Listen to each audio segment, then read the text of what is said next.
አምባዶ አምላክ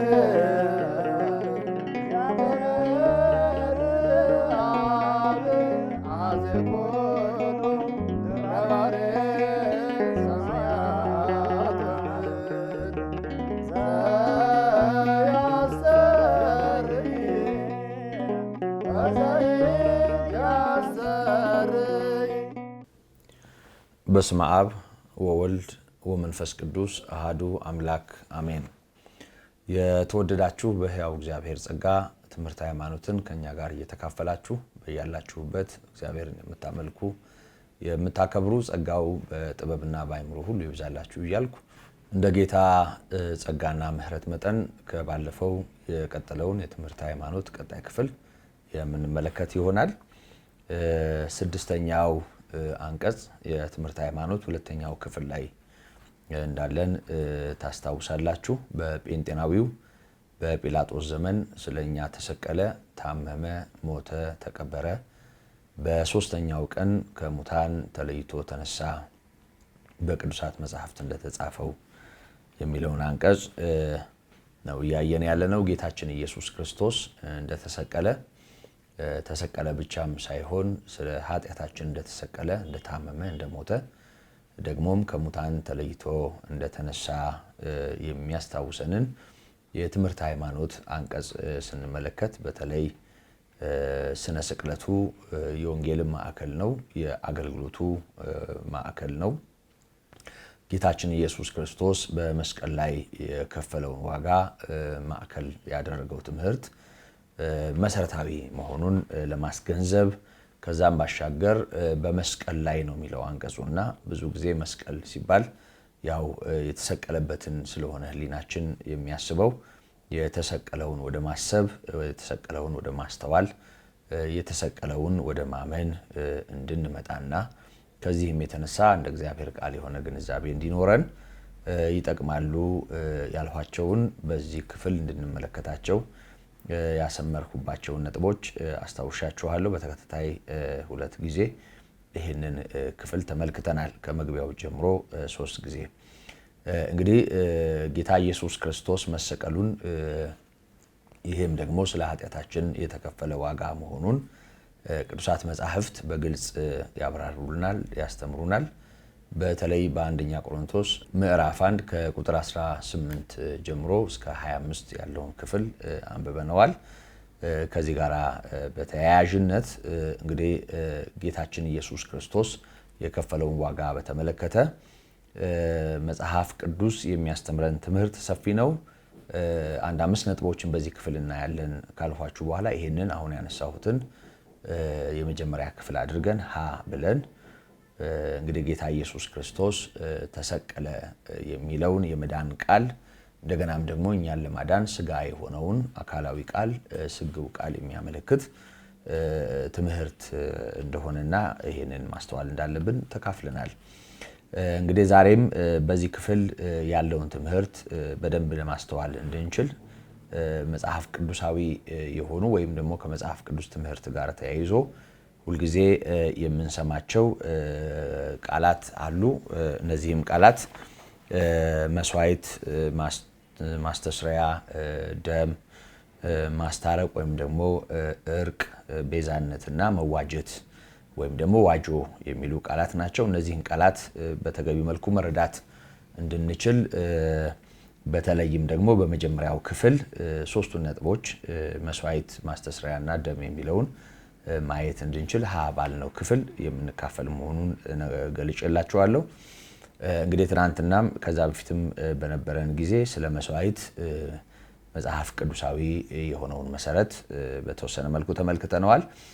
ይሄን ባየንበት ጊዜ መስዋዕትን በተመለከተ በተለይ በኦሪት ዘሌዋውያን ከምዕራፍ 1 ጀምሮ እስከ ምዕራፍ 5 ድረስ በእያንዳንዱ ምዕራፍ የተገለጠ የመስዋዕት አይነት መኖሩን ተመልክተናል። የሚቃጠል መስዋዕት፣ የእህል ቁርባን፣ የደህንነት መስዋዕት፣ የኃጢአት መስዋዕትና የበደል መስዋዕት ተብለው ይጠራሉ።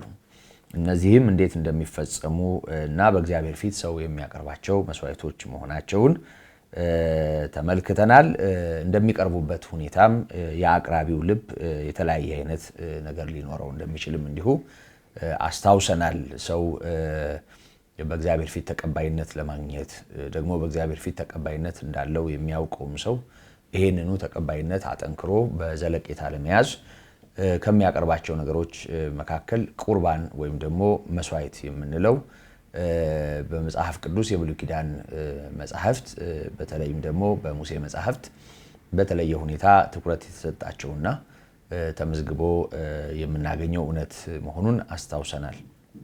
ከዚህ ጋራ መስዋዕት አቅራቢው እምነቱን፣ ንስሐውን፣ ምስጋናውን፣ ፍቅሩን በማሳየት የተለያየ መስዋዕት በእግዚአብሔር ፊት ይዞ እንደሚቀርብ ተነጋግረን እንግዲህ እግዚአብሔር ራሱ በብሉይ ኪዳን በድንጋጌ መስዋዕት በካህናት እንዲቀርብ መስዋዕት ከስጋ ከእህልና ከመጠጥ እንዲቀርብ ከመደንገጉ ጋር ተያይዞ እነዚህ መስዋዕቶች በእግዚአብሔር ፊት ይቀርቡ ነበር። እንግዲህ በዋናነት ጣፋጭ ሽታ በእግዚአብሔር ፊት የሚቀርብ ጣፋጭ ሽታ ተብለው መጠራታቸውን ከዛም ባሻገር ደግሞ ኃጢአትን የሰራ ሰው ኃጢአትን ለማስተስረይ የሚያቀርበው ደግሞም የበደለ ሰው ማለት ከጽድቅ ጋር ባለመቆም ከአመፃ ጋር በመተባበር እውነተኛ ምስክር ባለመሆን የበደለኛን ወይም ደግሞ የወንጀለኛን ወንጀል በመደበቅ ምክንያት የሚሆኑ መተላለፎችን በተመለከተ እሱን ለማስተስረይ የሚቀርበው መስዋዕት የበደል መስዋዕት ተብሎ እንደሚጠራ ተመልክተናል። እንግዲህ እነዚህን 5 መስዋዕቶች ማለትም የሚቃጠል መስዋዕት፣ የእህል ቁርባን፣ የደህንነት መስዋዕት፣ የኃጢአት መስዋዕትና የበደል መስዋዕት የሚባሉት መስዋዕቶች ጠቅለል ባለ ሁኔታ ሲታዩ ምን አይነት ትርጉም እንደሚኖራቸው ለሐዲሱ ኪዳን ምን አይነት ጥላ እንደነበሩም ጭምር ተመልክተናል። ይህንን እንድንረዳው እንግዲህ 1-2 ነጥቦችን ሀና ለ በማለት ከዚህ በፊት በነበረው መርሃ ግብር ተመልክተናል። እንግዲህ ሀን ላስታውሳችሁ እንስሳው ንጹህ የሆነ መሆን እንዳለበት ተገልጧል። ያ ንጹህ የሆነ እንስሳ በእግዚአብሔር ፊት መቅረብ ያለበት እንስሳ ለጌታችን ለኢየሱስ ክርስቶስ ቅዱስ ደም እንዴት ምሳሌ ሆኖ እንደቀረበ በአንደኛ ጴጥሮስ ምዕራፍ 1 ከቁጥር 18 እስከ 19 ከተጻፈው ጋራ አያይዘን ተመልክተናል። የተገዛችሁት ከአባቶች እንደሚወረስ በከንቱ ነገር እንደሚያልፍ በብርና በወርቅ አይደለም፣ ነውርና እድፍ እንደሌለው እንደ በግ ደም በክቡር በክርስቶስ ኢየሱስ ደም እንደተዋጃችሁ ታውቃላችሁ በማለት ክቡር የሆነ ቅዱስ የሆነ ንጹህ የሆነ ደም ስለ ኃጢአታችን ስርየት በእግዚአብሔር ፊት በክርስቶስ ቤዛነት መቅረቡን ያስታውሰናል ጴጥሮስ። ስለዚህ ይሄ ንጹህ እንስሳ በእግዚአብሔር ፊት የመቅረቡ የብሉይ ኪዳን አገልግሎት ለዚህ እውነት ምሳሌና ጥላ እንደነበረም እንዲሁ አቅራቢው እጁን በእንስሳው ላይ አድርጎ ወይም በእንስሳው ግንባር ላይ አድርጎ እንስሳውን ያርደዋል። ይሄም ደግሞ ራሱን ከዛ የሚሰዋ መስዋዕት ጋራ የመቁጠር ደግሞም በእርሱ ያለውን ኃጢአት ወደ በጉ የማስተላለፍ ሂደትን ነው የሚያሳየው። ከዛ በኋላ እንስሳው ይታረዳል ወይም ደግሞ እንስሳው ይሰዋል። ይሄም ደግሞ እንስሳው የሰውየውን በደል መሸከሙን የሚያሳይ ያንን በደል ተሸክሞ መታረዱን የሚያሳይ ጥላ እንደነበረ በተለይ በዘሌዋውያን ምዕራፍ 16 ቁጥር 21ን በኢሳይያስ 53 ቁጥር 6 እና የዚህንም ፍጻሜ በአንደኛ ጴጥሮስ ምዕራፍ 2 ቁጥር 24 ላይ ካለው ቃል ጋራ አያይዘን ተመልክተናል። እርሱ ኃጢአትን አላደረገም፣ በአፉም ተንኮል አልተገኘበትም፣ ሲሰድቡት መልሶ አልተሳደበም፣ መከራን ሲቀበል አልዛተም። ነገር ግን በጽድቅ ለሚፈርደው ለአባቱ ራሱን አሳልፎ ሰጠ ካለ በኋላ ለኃጢአት ሞተን ለጽድቅ እንድንኖር እርሱ ራሱ ስለኛ ኃጢአታችንን በስጋው በእንጨት ላይ ተሸከመ ነው የሚለን። እንግዲህ ጌታ ኢየሱስ ክርስቶስ የሁላችንንም በደል ተሸክሞ ቀራንዮ መስቀል ላይ እንደወጣ በኢሳይያስ ትንቢት ምዕራፍ 53 ቁጥር 6 ላይ የተጻፈው ቃል በትንቢት መልኩ ያስታውሰናል። ይህ እውነት ነው። በጌታችን በኢየሱስ ክርስቶስ ፍጻሜ ያገኘውና ይሄንንም ከዚህ በፊት በነበረን ሀገር ተመልክተናል። እንግዲህ ሶስተኛውን እና ሌሎች ቀሪ ያልኳቸውን ነገሮች አስታውሳችኋለሁ ወይም ደግሞ አካፍላችኋለሁ። ሐመር ውሃ አቅራቢው ነው የሚያርደው። የሚመጣውን መስዋዕት አቅራቢው ነው የሚያርደው። እንደሚታወቀው አቅራቢው ወይም መስዋዕት የሚሆነውን እንስሳ ይዞ የሚመጣው ሰው ከዚህ በፊት እንደተካፈልነው ያመጣውን እንስሳ ግንባር በእጁ ወይም በመዳፉ በመያዝ በእርሱ ያለ ኃጢአት ወደ በጉ እንዲተላለፍ ካደረገው በኋላ እንደሚያርደው ተጽፏል። ይሄ ጌታችን ኢየሱስ ክርስቶስ መከራን በማን እንደሚቀበል እንዴት ባለ ሁኔታ እንደሚቀበልና ቤዛ እንደሚሆነን የሚያረጋግጥ ወይም ደግሞ የሚያሳይ ጥላ የሆነ አገልግሎት ነው። የዕብራውያኑ ጸሐፊ በዕብራውያን ምዕራፍ 12 የመጀመሪያው አንቀጽ ላይ በተለይ ያው ቁጥሮቹ አንድ ላይ ስለተጻፉ ነው። ቁጥር 1 እና ቁጥር 2 ላይ እንዲህ ይላል፣ እርሱ ነውርን ንቆ በፊቱ ስላለው ደስታ መከራን በመስቀል ታግሶ በእግዚአብሔር ዙፋን ቀኝ ተቀመጠ ይለናል። ይህን ካለ በኋላ ቁጥር 3 ላይ በነፍሳችሁ ዝላችሁ እንዳትደክሙ ከኃጢአተኞች በደረሰበት እንዲህ ባለ መቃወም የጸናውን አስቡ ይላል። ጌታ ኢየሱስ ክርስቶስ ቤዛ የሆነው ወይም ደግሞ የተገፋው የተሰቀለውና የተቸነከረው በኃጢአተኞች ነው። በእግዚአብሔር ፊት ጽድቅ እያደረጉ እንዳለ ይሰማቸው፣ ለሃይማኖታቸው ያላቸው ቀናኢነት በዚህ መንገድ ጌታን እንዲጠሉ እንዲገፉ እንዳደረጋቸው ቢታወቅም ነገር ግን ከነዚህ ሰዎች ጀርባ ያለው ኃይል ምን እንደሆነ ይታወቃልና በጌታችን በኢየሱስ ክርስቶስ ላይ ያደረጉት ነገር በደለኞች፣ ኃጢአተኞች፣ ከእግዚአብሔር ጋር መስማማት የማይችሉ ከእውነት ጋር መቆም የማይችሉ ጌታ ኢየሱስ ክርስቶስ እንዲሰቀል ምክንያት መሆናቸውን ያሳየናል።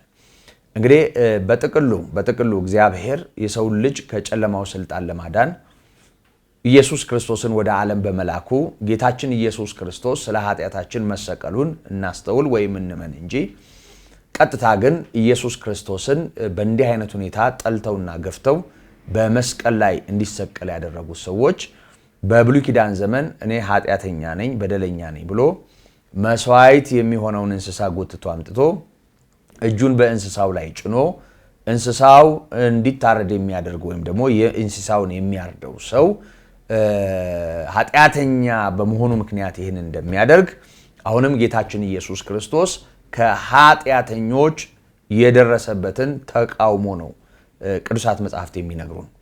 ስለዚህ ጌታ ኢየሱስ ክርስቶስ ተጠልቷል። ጌታ ኢየሱስ ክርስቶስ ከኃጢአተኞች ወይም በኃጢአተኞች ተገፍቷል። ኃጢአተኞች እንዲሰዋ እንዲታረድ አድርገውታል። ለዚህ አማናዊ መስዋዕት የሚሆን ምሳሌ እንደሆነ ልናስተውል ይገባል። በሌላ ቋንቋ በሮሜ ምዕራፍ 6 ቁጥር 23 ላይ የኃጢአት ደሞዝ ሞት ነው፣ የእግዚአብሔር የጸጋ ስጦታ ግን በክርስቶስ ኢየሱስ የዘላለም ሕይወት ነው ተብሎ ተመዝግቧል። ስለዚህ የትኛውም ኃጢአተኛ ለኃጢአቱ ተገቢ የሆነውን ክፍያ ከእግዚአብሔር ማግኘት አለበት። ያም ደግሞ የኃጢአት ደሞዝ ተብሎ ተገልጧል። የኃጢአት ደሞዝ ክፍያው ምላሹ ሞት ሊሆን እንደሚችል ቅዱሳት መጻሕፍት በውል በግልጽ ያሳዩናል። ደግሞም የሰው ልጅ የሚሞተውና የወደቀው በኃጢአት ምክንያት እንደሆነ ብዙዎቻችን እንገነዘባለን። በዕብራውያን ምዕራፍ 9 ቁጥር 28 ላይ እንዲሁ ክርስቶስ ደግሞ የብዙዎችን ኃጢአት ሊሸከም አንድ ጊዜ ከተሰዋ በኋላ ያድናቸው ዘንድ ለሚጠባበቁት ሁለተኛ ጊዜ ያለ ኃጢአት ይታይላቸዋል ይላል። እንግዲህ ጌታ ኢየሱስ ክርስቶስ አንድ ጊዜ ስለ ሁላችንም ተሰውቷል። አንድ ጊዜም ስለ ሁላችንም ተሰውቷል ማለት ኃጢአታችንን ተሸክሞ ኃጢአት የሌለበት እሱ በደላችንን ተሸክሞ በደል የሌለበት እሱ ነውራችንን ተሸክሞ ነውር የሌለበት እሱ ስለ ሁላችንም ለመስቀል ላይ ሞት ተላልፎ ተሰጥቷል። አንድ ጊዜ ስለ ኃጢአታችን እንደሞተ ጌታ ኢየሱስ ክርስቶስ የኃጢአት ደሞዝ የሆነውን መከራ እንደተቀበለ ሞት እንደተቀበለ ይነግረናል። ወገኖቼ ጌታችን ኢየሱስ ክርስቶስ ማን እንደሆነ መረዳት የጌታችን የኢየሱስ ክርስቶስ ማንነት ፍንትው ብሎ ለኛ መታየቱ የከፈለው ዋጋ የተከፈለበትን ምክንያት አስተውለን ለእግዚአብሔር ክብርን እንድንሰጥ ያደርገናል። ምክንያቱም ጌታችን ኢየሱስ ክርስቶስ በመንፈስ ቅዱስ ግብር ከቅድስት ድንግል ማርያም የተወለደ የሕያው እግዚአብሔር ልጅ ነው። ሲጸነስ በሉቃስ ምዕራፍ 1 ቁጥር 35 ላይ ተጽፎ እንደምናነበው በመንፈስ ቅዱስ ሥራ ወይም በመንፈስ ቅዱስ አስደናቂ ግብር ያለ ኃጢአት ነው የተጸነሰው። ከዚህ የተነሳ ኃጢአት የሌለበት እርሱ ቅዱሱ የእግዚአብሔር ልጅ ተብሎ ተጠርቷል። ቅዱሱ የእግዚአብሔር ልጅ በቃልም በሥራም በሰውም በእግዚአብሔርም ፊት በደል የሌለበት ንጹሕ መሆኑን ቅዱሳት መጻሕፍት ይነግሩናል። ከዚህ የተነሳ ጌታ ኢየሱስ ክርስቶስ ቅዱስ ሆኖ ሳለ ኃጢአት ሳይኖርበት በደል ሳይኖርበት የኃጢአት ደሞዝ የሆነውን እንዴት ተቀበለ? ሳይሰራ ደሞዝ እንደመቀበል ማለት ነው። ኃጢአት ሳይኖርበት በደል ሳይኖርበት እንዴት የበደል ክፍያ የሆነውን የኃጢአት ደሞዝ የሆነውን ይቀበላል? የኃጢአት ደሞዝ የሆነውን የተቀበለበት ምክንያት የኛ ኃጢአት እንደሆነ እግዚአብሔር የሁላችንንም በደል በእርሱ ላይ እንዳኖረ ከዚህም የተነሳ ያለ ኃጢአቱ ቅዱሱ በኃጢአተኞች መካከል እንደተቸነከረ እንረዳለን። ስለዚህ ኢየሱስ ክርስቶስ የከፈለውን ዋጋ ስናስብ መሰቀሉ ከዚህ ጋር መያያዙን እንደ እግዚአብሔር ቃል ስንረዳ በአዳም ምክንያት ወደኛ ሕይወት የመጣ ኃጢአት በውስጣችን ያለ የኃጢአት ዘር ምክንያት ሆኖ በሕይወታችን ያለው ውድቀት ከዛም ሲያልፍ ደግሞ እያንዳንዳችን በዘመናችን በሕይወታችን ኃላፊነት ልንወስድባቸው የሚገቡ በደሎቻችንና ኃጢአቶቻችን ሁሉ ሞት የሚባለውን ክፍያ የግድ የእግዚአብሔርን የጽድቅ ፍርድ የሚጋብዙ እንደሆኑ ማስተዋል ያስፈልጋል። ክብርና ምስጋና ለሕያው አምላካችን ይሁን። ከአፍታ ቆይታ በኋላ ይህንኑ መልእክት ቀጥለን የምንማር ይሆናል።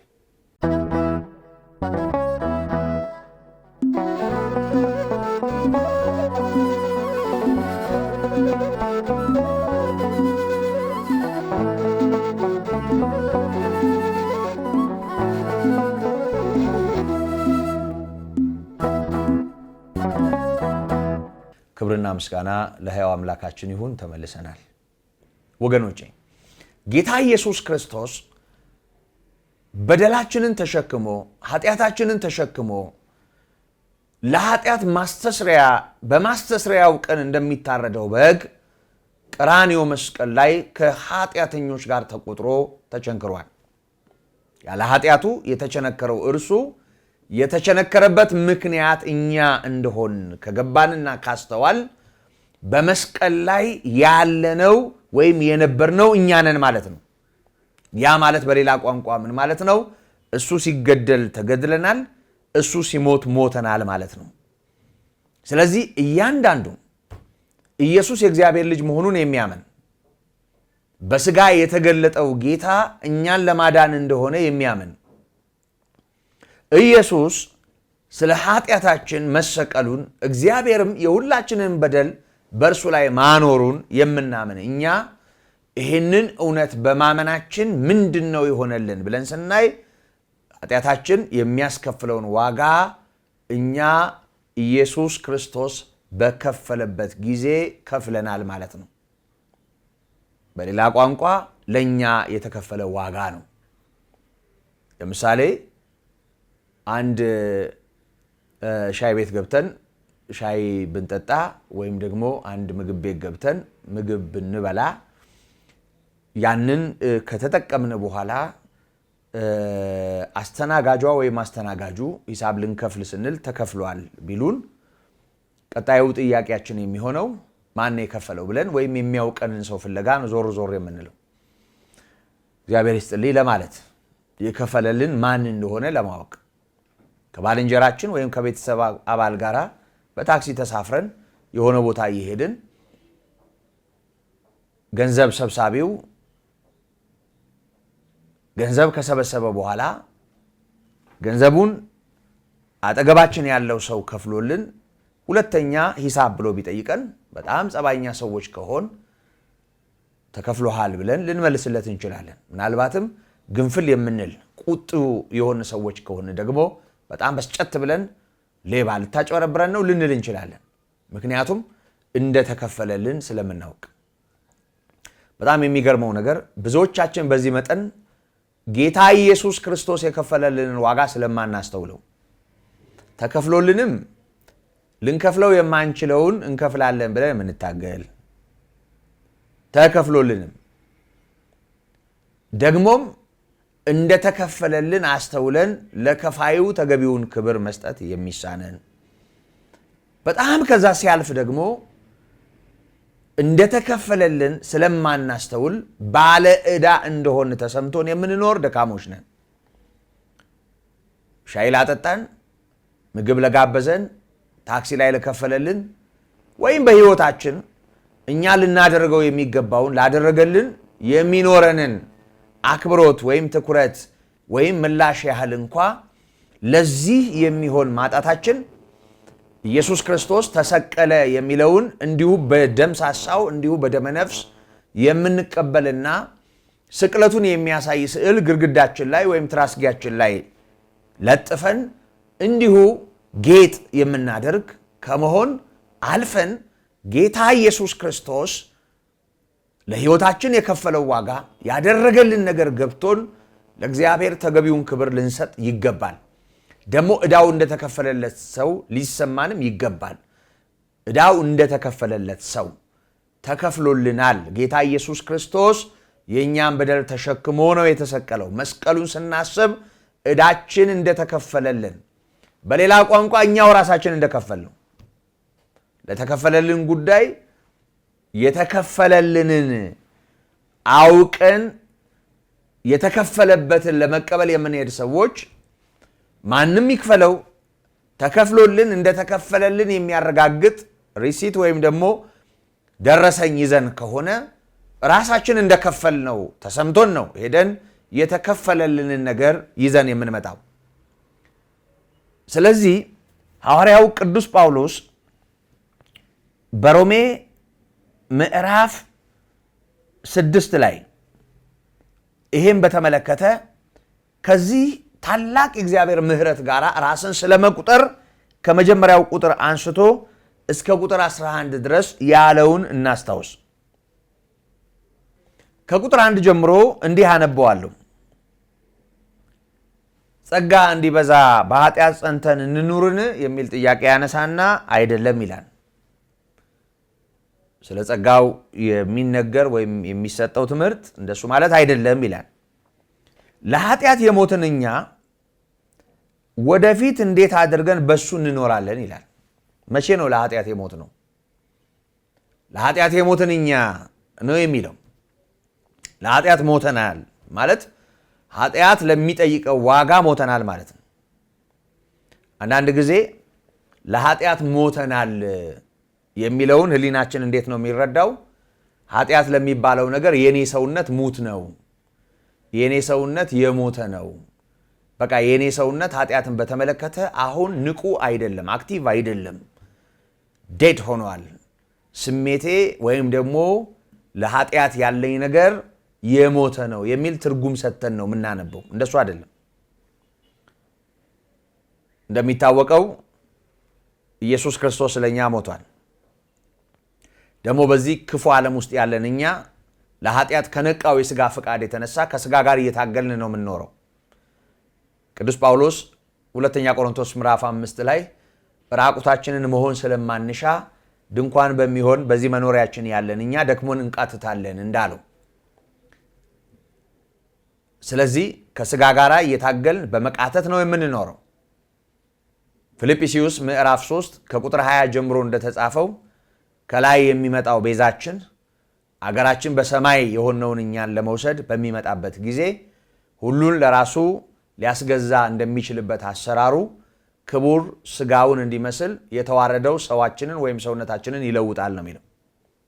ይህ አካል አሁን ያለው ስሜት፣ አሁን ያለው ድካም፣ አሁን ያለው ስንፍና፣ አሁን ያለው ችግር ጨርሶ ሊኖር በማይችልበት ሁኔታ ይከብራል፣ ይለወጣል። ያም ደግሞ የጌታችን የኢየሱስ ክርስቶስን መምጣት ተከትሎ የሚሆን እንደሆነ በአንደኛ ተሰሎንቄ ምዕራፍ 4 ከቁጥር 13 ጀምሮ ስለ ኢየሱስ ክርስቶስ ተመልሶ መምጣት ቤተክርስቲያንን ለመውሰድ መምጣትና ስለ ቤተክርስቲያን መነጠቅ በተጻፈው ክፍል ጌታ በትእዛዝ በመላእክት አለቃ የመለከት ድምፅ ከላይ ይመጣል። አስቀድመው የሞቱ ይነሳሉ። እኛ በሕይወት ሆነን የምንቀር እሱ በሚመጣበት ጊዜ በቅጽበተ ዓይን እንለወጣለን። ጌታን በአየር ለመቀበል እንነጠቃለን። ስለዚህ እንዲህ አይነት ተስፋ ስላለ እርስ በርሳችሁ ተጽናኑ ይላል። ስለዚህ ጌታ ኢየሱስ ተመልሶ ሲመጣ ቤዛችን ሰውነታችን ቤዛነትን ሲያገኝ ሲከብር ያን ጊዜ ለኃጢአት ጨርሶ ስሜት የሌለው የተቀደሰ ቅድስና ባህሪያዊ የሚሆንለት ጌታን የሚመስል የከበረ አካል ያለው ክቡር ስጋውን የሚመስል ስለሚል ነው ይሄንን የምላችሁ። ያንን እንዲመስል የተዋረደው ሰውነታችንን ይለውጣል ነው የሚለው። ያኔ የሰው ልጅ ፈጽሞ የሰው ልጅ ስል ደግሞ ሁሉም ሰው ማለት አይደለም፣ በጌታ የሆነው ማንነት ፈጽሞ በኃጢአት የማይታለል ከጌታ ጋር በጽድቅ የሚኖር መንግስቱ የምትገዛው በእግዚአብሔር መንግስት ውስጥ በክብር የሚኖር ይሆናል።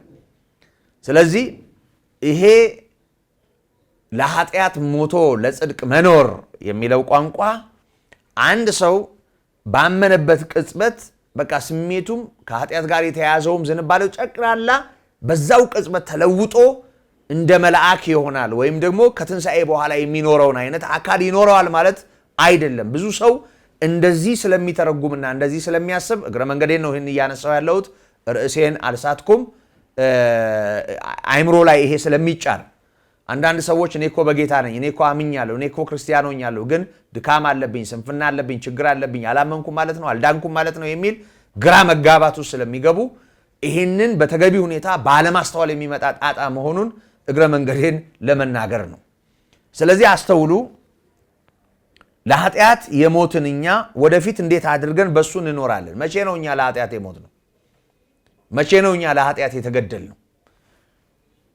ወይስ ክርስቶስ ኢየሱስ ጋር አንድ እንሆን ዘንድ የተጠመቅን ማለት ሁላችን ከሞቱ ጋር አንድ እንሆን ዘንድ እንደተጠመቅን አናውቅም ይላል። መጠመቅ ማለት ምን ማለት ነው? በመሰረቱ ኢየሱስ ክርስቶስ ስለ እኔ ነው የተሰቀለው ብለን ክርስቶስን ለእኛ በከፈለው ዋጋ አሜን ስንለው በመንፈስ ቅዱስ የሚከናወነውን ጥምቀት ነው የሚነግረን። እዛ ሕያው አካል ላይ የሚገጥመንን ጥምቀት ነው የሚነግረን። እንዲህ የሆንን እኛ ማለትም በሌላ ቋንቋ በክርስቶስ ያመንን እኛ። ምክንያቱም ሰው በመንፈስ ቅዱስ የሚጠመቀው የመዳኑን ወንጌል ሰምቶ አሜን ሲል ነው። ኤፌሶን ምዕራፍ 1 ቁጥር 13 ላይ የመዳናችሁን ወንጌል ሰምታችሁ በክርስቶስ ኢየሱስ አምናችሁ በተስፋው መንፈስ በመንፈስ ቅዱስ ታተማችሁ ይላል። እርሱም የርስታችን መያዣ ነው ይላል። ስለዚህ ለእግዚአብሔር የተለየ ነው ኢየሱስ የእግዚአብሔር ልጅ መሆኑን፣ ስለ ኃጢአታችን ግን መሰቀሉን፣ ደግሞ እኛን ስለ ማጽደቅ ከሙታን መነሳቱን በማመናችን የሚከናወን ነው። ስለዚህ የመንፈስ ቅዱስ ጥምቀት ነው እዛ ሕያው አካል ላይ የሚጨምር ደግሞም ኢየሱስ የከፈለውን ዋጋ አሜን በማለት ልክ ነው በማለት እግዚአብሔር ጻድቅ ነው በማለት ይሄንን ከመቀበል ጋር ተያይዞ የሚሆነውን ነገር ነው የሚነግረን። ስለዚህ ከክርስቶስ ኢየሱስ ጋር አንድ እንሆን ዘንድ የተጠመቅን ሲል ይሄንን አሜን በማለት አካላችን ከሱ ማንነት ጋር አንድ ሆኗል። እሱ የቤተ ክርስቲያን ራስ ነው። እኛ የአካሉ ብልቶች ነን። ቤተ ክርስቲያን የክርስቶስ አካል ናት። ወደዚህ አካል የጨመረን የደመረን ወደዚህ አካል አምጥቶ ያጣበቀን የሕያው እግዚአብሔር መንፈስ ነው። የሕያው እግዚአብሔር መንፈስ ደግሞ ይህንን በእኛ ሕይወት ያደረገው ኢየሱስ ክርስቶስን በማመናችን ወይም በመቀበላችን ነው። ለተቀበሉት ሁሉ በስሙ ለሚያምኑ የእግዚአብሔር ልጆች የሆኑ ዘንድ ስልጣንን ሰጣቸው። እነርሱም ከወንድ ወይም ከሥጋ ፈቃድ አልተወለዱም፣ በመንፈስ ቅዱስ ከእግዚአብሔር እንጂ በማለት ዮሐንስ በወንጌሉ ምዕራፍ 1 ቁጥር 11 እና 12 ላይ እንደነገረን ዳግም ልደት የሚሆንበትን እውነት ነው የሚያሳየን።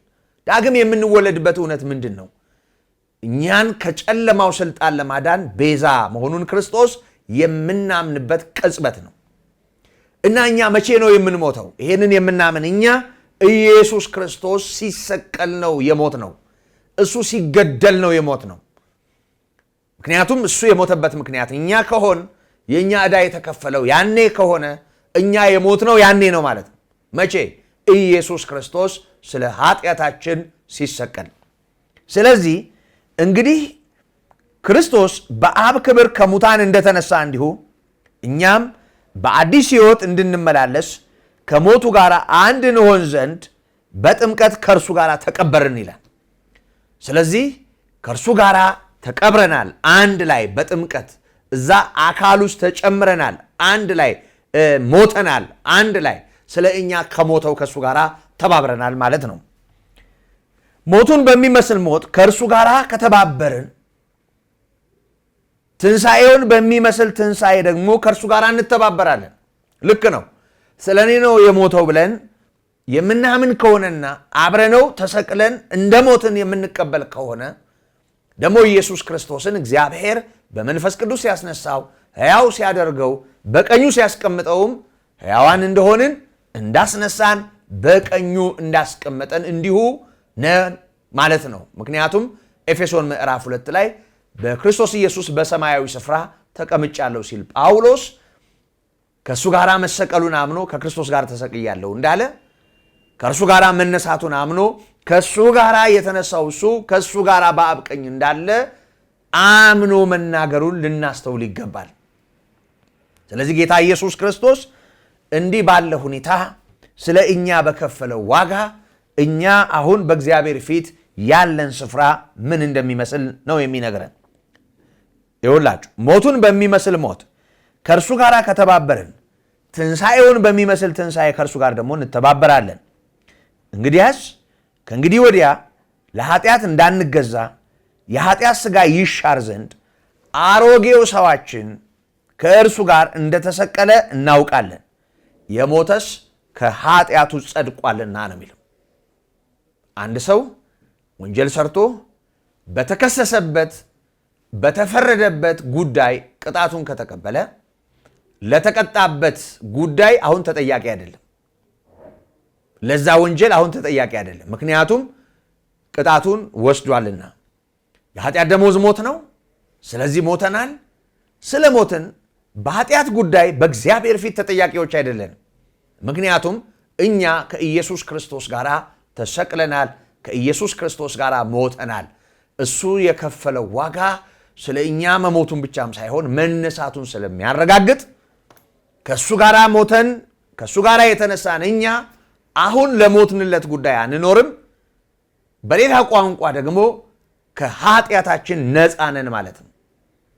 ስለከፈልን ዕዳውን የከፈለ ሰው ከዕዳ ነፃ ነው እንደሚባል ዕዳው የተከፈለለት ሰው ከዕዳ ነፃ ነው።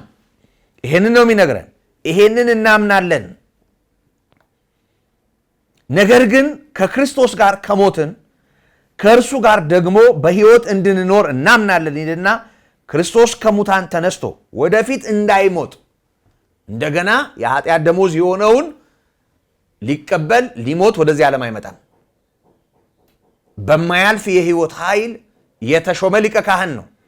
ዕብራውያን 7 ላይ ዕብራውያኑ ጸሐፊ እንደነገረን የሕይወት ኃይል ሞት የተሸነፈበት የትንሣኤ አካል አለው። ሕያው ነው እሱ። በማያልፍ የሕይወት ኃይል በአብ ቀኝ የሚኖር ነው እሱ። ይሄ ጌታ ሞትን ድል ያደረገው ጌታ በአብ ቀኝ ያለው ጌታ ወደፊት ላይሞት ለዘላለም ሕያው ሆኖ ሊኖር ሞትን ድል አድርጎ በክብር አለ። እንግዲህ ይሄንን እናምናለን፣ ይሄንን እናውቃለን ይልና መሞትን አንድ ጊዜ ፈጽሞ ለኃጢአት ሞቷልና በሕይወት መኖርን ግን ለእግዚአብሔር ይኖራል። ለእግዚአብሔር ይኖራል። አሁን ማጠቃለያውን በደንብ እናስተውለው። ይሄችን ነጥብ በደንብ እንረዳት። እንዴት ይሄ በእኛ ሕይወት እንደሚከናወን ይነግረናል። እንዲሁም እናንተ ደግሞ ይሄን የምትሰሙ ሰዎች፣ ይሄንንም የምታነቡ ሰዎች፣ ይሄንንም የምታምኑ ሰዎች እናንተ ደግሞ ለኃጢአት እንደሞታችሁ መቼ? ጌታ ኢየሱስ ክርስቶስ ሲሰቀል ወይም ሲሞት።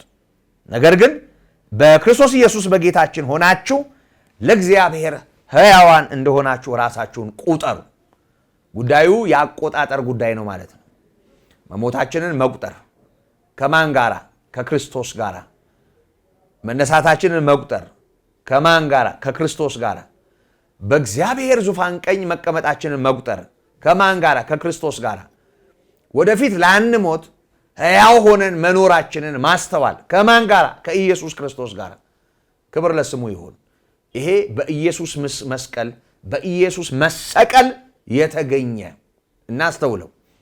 አሁንም ደግመዋለሁ። ይሄ በኢየሱስ መስቀል በኢየሱስ መስቀል ማለት በኢየሱስ መሰቀል የተገኘ በእርሱ መቸንከር የተገኘ እሱ በተቸነከረበት እጽ ሳይሆን በእርሱ መቸንከር የተገኘ በተሰቀለው በኢየሱስ ክርስቶስ የተገኘ የዘላለም ሕይወትና የዘላለም ክብር ነው። ስለዚህ አንድ ኃጢአተኛ ኃጢአቱን የእንስሳው ግንባር ላይ እጁን በመጫን ሲያስተላልፍ፣ እንስሳው ስለሱ ሲታረድ፣ እንዲህ ባለ ሁኔታ ደሙ በአሸዋው ስር እየሰረገ ሲወርድ የሚያይ ኃጢአተኛ ይሄ ለእኔ የተከፈለ ዋጋ ነው በማለት ዕዳው እንደተከፈለለት እያሰበ ተመልሶ ይሄዳል። ስለዚህ ወገኖቼ ጌታ ኢየሱስ ክርስቶስ ስለ ኃጢአታችን ተሰቅሏል። ኃጢአታችንን ተሸክሞ ተሰቅሏል። የእኛን የበደል ዋጋ ለመክፈል ተሰቅሏል። የኃጢአት ደሞዝ ሞት ነው። እሱ ኃጢአት የለበትም። ስለዚህ ይህን ደሞዝ ሊከፈለው አይገባም ኃጢአት ስለሌለበት። ግን ሞት የሚባለውን ክፍያ የጽድቅ የሆነውን ብድራት አገኘ። ማለትም ተፈረደበት፣ ሞተ። በምን ምክንያት? ስለ ኃጢአታችን። ስለዚህ መስቀሉን ስናስብ ደስ ሊለን ይገባል። እኔ እኮ ለዘላለም ሕያው ሆኜ እንድኖር ከጌታ ከኢየሱስ ክርስቶስ ጋር የተሰቀልኩት እኔ በክርስቶስ ትንሣኤ መነሳቴን ያረጋገጥኩበት እውነት ነው። ዕዳዬ ተከፍሎልኛል። በኃጢአት ጉዳይ ሞቻለሁ። አሁን በሕይወት መኖርን የምኖረው ስለ እኔ በሞተው ደግሞም እኔን ስለ ማጽደቅ በተነሳው በክርስቶስ ኢየሱስ ላይ ባለ እምነት የምኖረው ኑሮ ነው። ስለዚህ እግዚአብሔር ዕዳዬን ከፍሎልኛል በልጁ በኢየሱስ ክርስቶስ ቤዛነት በኩል። ስለዚህ መስቀሉ ከዕዳ ነፃ አድርጎኛል፣ መሰቀሉ አሳርፎኛል ልንል ይገባል። ጸጋና ሰላም እንዲሁም ምሕረት ይብዛልን። ወይም ደግሞ ሌላኛውን ደግሞ እንመለከታለን። በአራተኛ ደረጃ የምናየው የሚል መለያ የሰጠሁት ክፍል አሁንም የኢየሱስ ክርስቶስ መሰቀል የመጀመሪያውን ስፍራ ይዞ ደግሞ ይሄን ተከትሎ የሚከናወነውን ነገር ያስታውሰናል። ለበደል ወይም ለኃጢአት የሚሰዋውን መስዋዕት ይዞ የቀረበው ኃጢአተኛ እጁን በእንስሳው ግንባር ላይ አድርጎ እንስሳው ከታረደ በኋላ ያንን ደም በወጭት ተቀብሎ ወደ ቅድስተ ቅዱሳን ወደ ውስጠኛው ክፍል በመግባት የሚያስተሰርየው ሊቀ ካህኑ ነው። በኦሪት ዘሌዋውያን ምዕራፍ 1 ቁጥር 5 እንደዚህ ይላል፣ በሬውንም በእግዚአብሔር ፊት ያርደዋል፣ የአሮንም ልጆች ካህናቱ ደሙን ያቀርባሉ፣ ደሙንም በመገናኛው ድንኳን ደጃፍ ፊት ባለው በመሰዊያው ላይ በመሰዊያው ይረጩታል ይላል። ደሙን የሚረጩት ካህናቱ ናቸው። የአሮን ልጆች ሊቃነ ካህናቱ ይህንን ያደርጋሉ። እዚሁ ዘሌዋውያን ምዕራፍ 17 ቁጥር 11 ላይ የሥጋ ሕይወት በደሙ ውስጥ ነውና ደሙም ከሕይወቱ የተነሳ ያስተሰርያልና የሥጋ ሕይወት ደም ነው ይላል። ልክ ነው። ሥጋ ለባሽ ሁሉ ሕይወቱ በደም ውስጥ ነው ያለው። ሕይወቱ በደሙ ስለሆነ ያ ደም ለማስተስሪያ አገልግሎት እንዲውል አድርጓል እግዚአብሔር።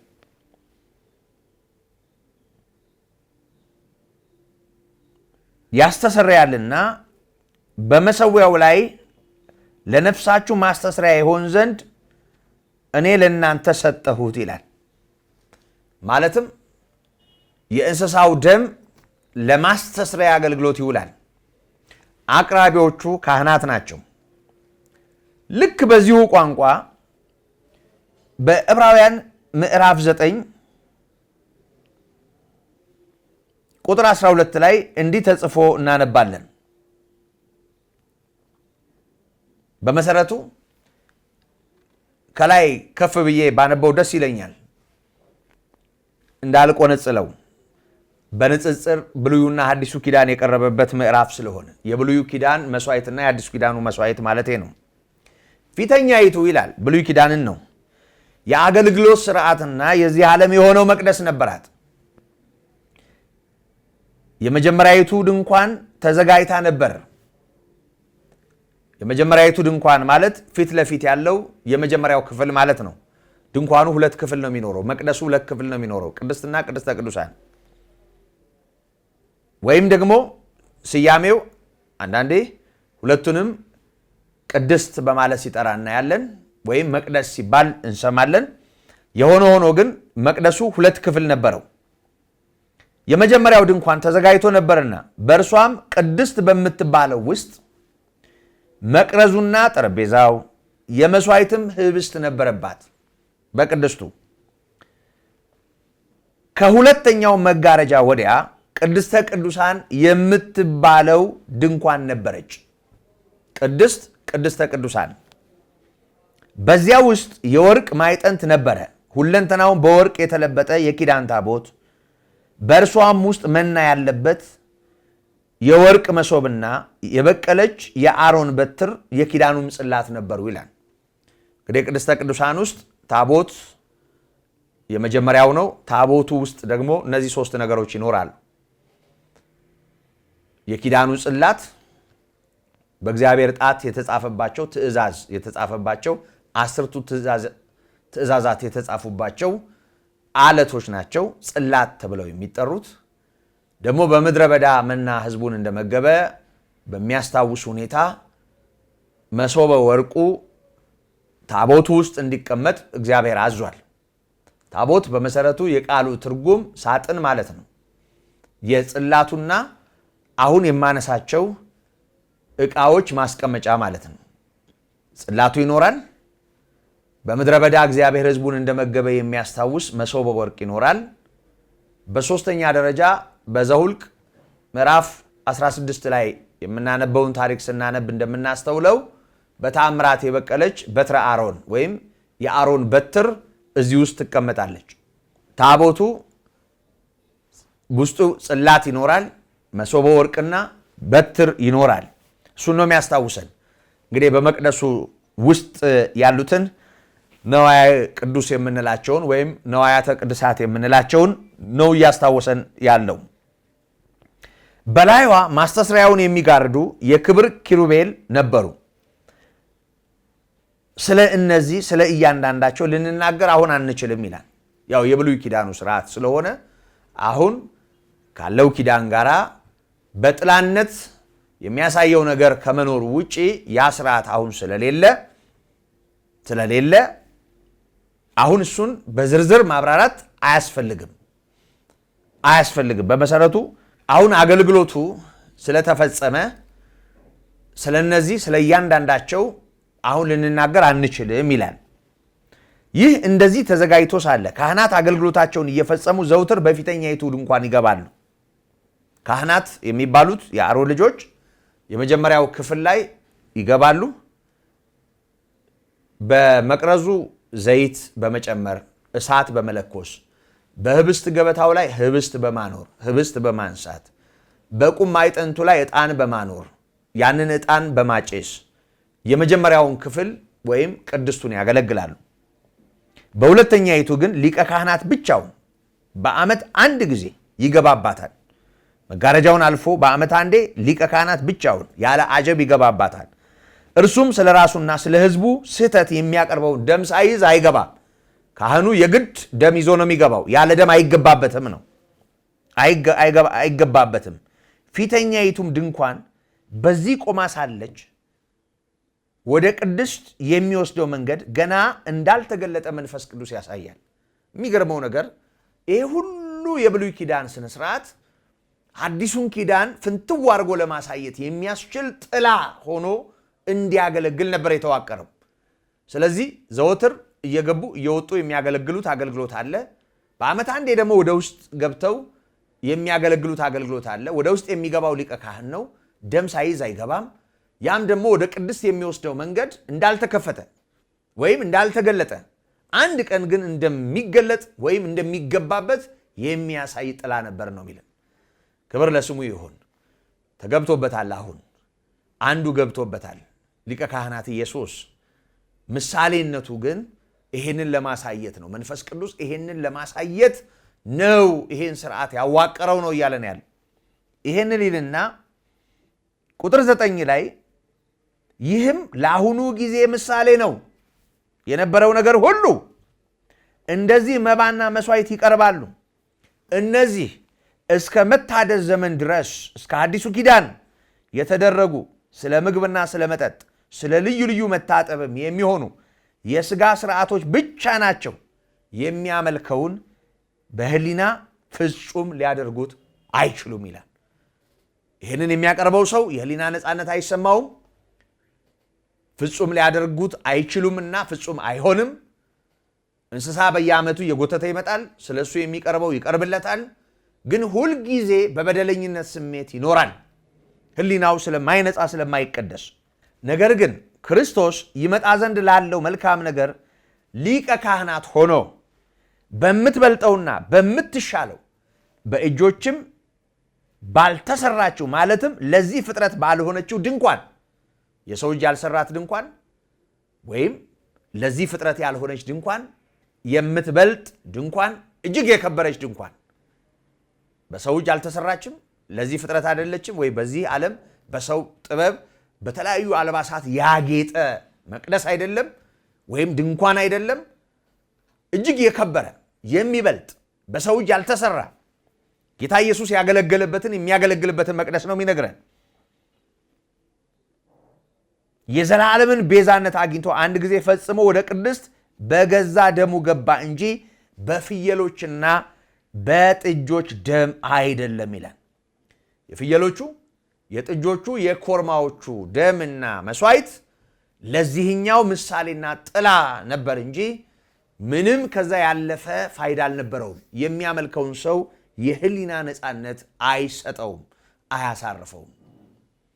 ወገኖቼ በደንብ አስተውሉ። በዚህ መጠን ካልተረዳ ነው ዛሬም እኛ ደሙን ከንቱ የሚያደርግ በደል ውስጥ እንሆናለን። በተለይ ጌታ ኢየሱስ ክርስቶስ ስለ ኃጢአታችን የከፈለልን ዋጋ ገብቶን ከሆነ አስተውለነው ከሆነ በደሙ የተቀበልነው ስርየት ገብቶን ከሆነ አስተውለነው ከሆነ አንዱ ማረጋገጫ የሕሊና ሰላም፣ ሕሊናችን እረፍት ይኖረዋል። ሕያው እግዚአብሔርን የምናመልክበት ነፃነት ይኖረዋል። እስራት ወይም ደግሞ ቀንበር በሕሊናችን አይኖርም። ጌታ ኢየሱስ ክርስቶስ ነፃ እንዳወጣን ተሰምቶን በሰላም ነው የምንኖረው። ይሄ አሁን የተቀበልነው ያለንበትን ኪዳን ክብር የሚያሳይ እውነት ነው። ነገር ግን ክርስቶስ ይመጣ ዘንድ ላለው መልካም ነገር ሊቀ ካህናት ሆኖ በምትበልጠውና በምትሻለው በእጆችም ባልተሰራች ማለትም ለዚህ ፍጥረት ባልሆነች ድንኳን የዘላለምን ቤዛነት አግኝቶ አንድ ጊዜ ፈጽሞ ወደ ቅድስት በገዛ ደሙ ገባ እንጂ በፍየሎችና በጥጆች ደም አይደለም። የኮርማዎችና የፍየሎች ደም በረከሱትም ላይ የተረጨ የጊደር አመድ ስጋን ለማንጻት የሚቀድሱ ከሆነ ይሄ ሁሉ መስዋዕት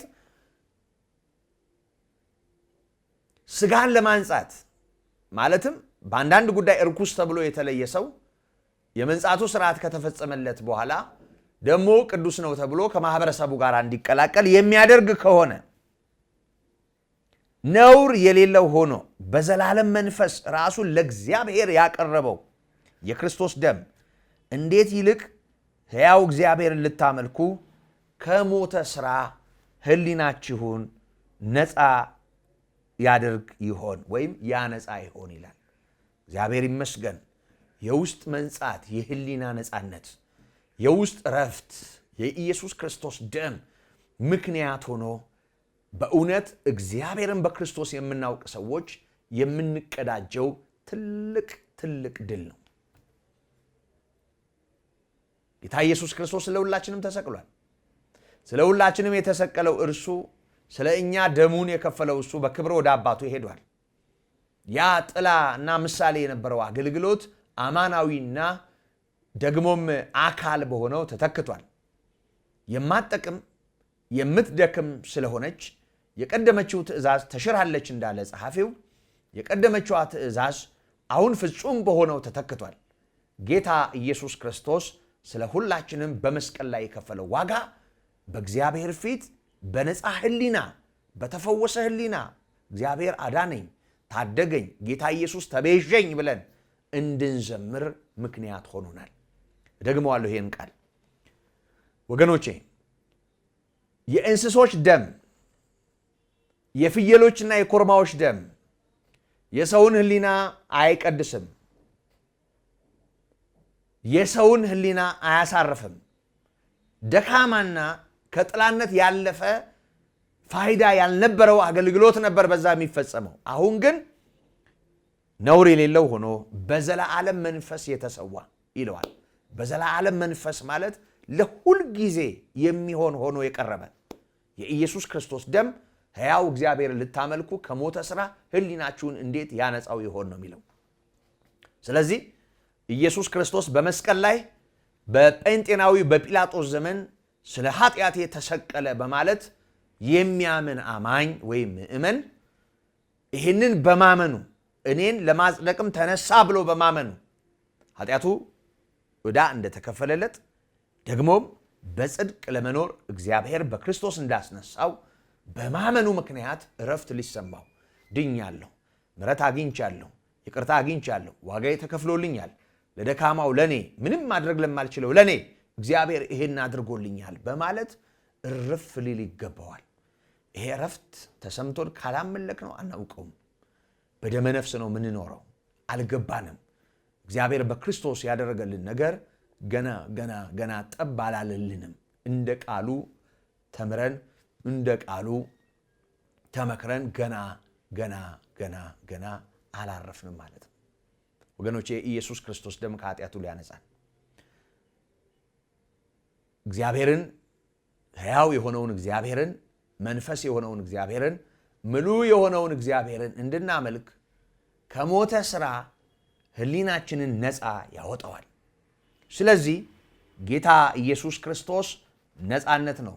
እግዚአብሔርን በነፃነት እንድናመልክ ከባርነት ቀንበር እኛን ነፃ ያወጣ ነፃ አውጫችን ነው።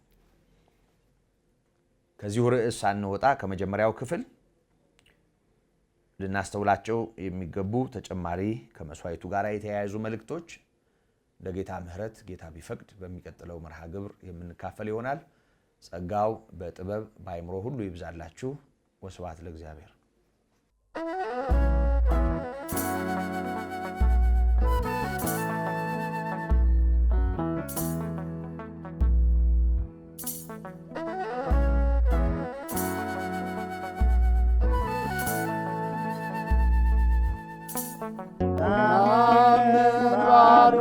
አምላክ